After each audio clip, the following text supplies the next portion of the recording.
हमार कविता सुने वाला सब भोजपुरिया भैया लोगन के हाथ जोड़ के नमस्कार बा।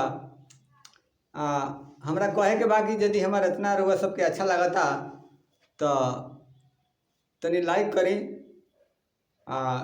चैनल पर यदि सब्सक्राइब ना कैले होखी तो हमारा चैनल के सब्सक्राइब कर ली, ताकि जौन भी हम वीडियो अपलोड करें तो रउआ सबके तुरंत देखे के मिल जाई। तो लाइक कैला में और कोनो पैसा खर्चा ना हुई। ऐसे कविता अगर अच्छा लागत होखे, हम बढ़िया बात लिखत होखी तो रउआ सब तनी लाइक कैले जाई आ कमेंट करके बतैबो करी कि हमार रचना रउआ कैसन लागल। तो सुनिए को हमारी रचना।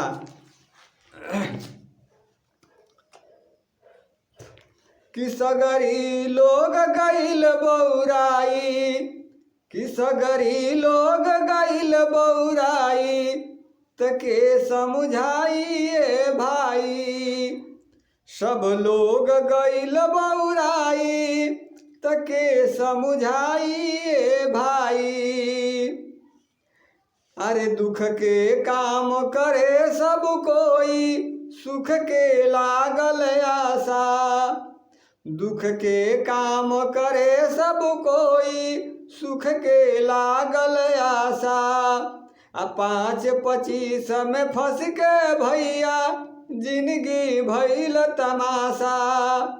अरे अटपट चाल चले सब कोई, अटपट चाल चले सब कोई, सत के राह न जाई तके समझाइए भाई। सब लोग गइल बौराई, तके समझाइए भाई। सब लोग गइल बौराई, तके समझाइए भाई। अरे मन में मैल जमा के राखे, तन को खूब सजावे। अरे मन में मैल जमा के राखे, तन को खूब सजावे। गलती करे गम नाही करे, और तो गाल बजावे। गलती करे गम नाही करे, और तो गाल बजावे। औरन को सब दोष लगावे, आपन देत सफाई तके समझाइए भाई। कि सगरी लोग गइल बौराई, तके समझाइए भाई। सब लोग गइल बौराई, तके समझाइए भाई। अरे उल्टी चलन चली दुनिया में, उल्टा भइल समाज। अरे उल्टी चलन चली दुनिया में, उल्टा भइल समाज। उल्टा पुल्टा काम करे में लागे न तनिको लाज। अरे उल्टा पुल्टा काम करे में लागे न तनिको लाज। अरे माता पिता माहुर जस भइले, मेहरी भइल मिठाई तके समझाइए भाई।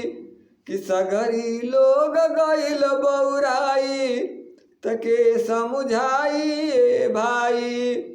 कि सगरी लोग गइल बौराई, तके समझाइए भाई।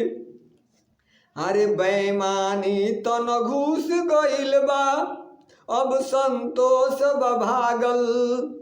बेईमानी तन घुस गइल बा, अब संतोष भागल।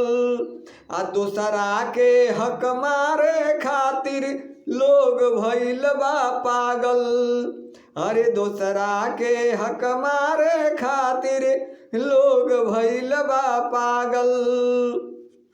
अरे ईमान धर्म सब ताख धराइल, ईमान धर्म सब ताख धराइल। हर डाँड मेढ़ जोताई तके समझाइए भाई।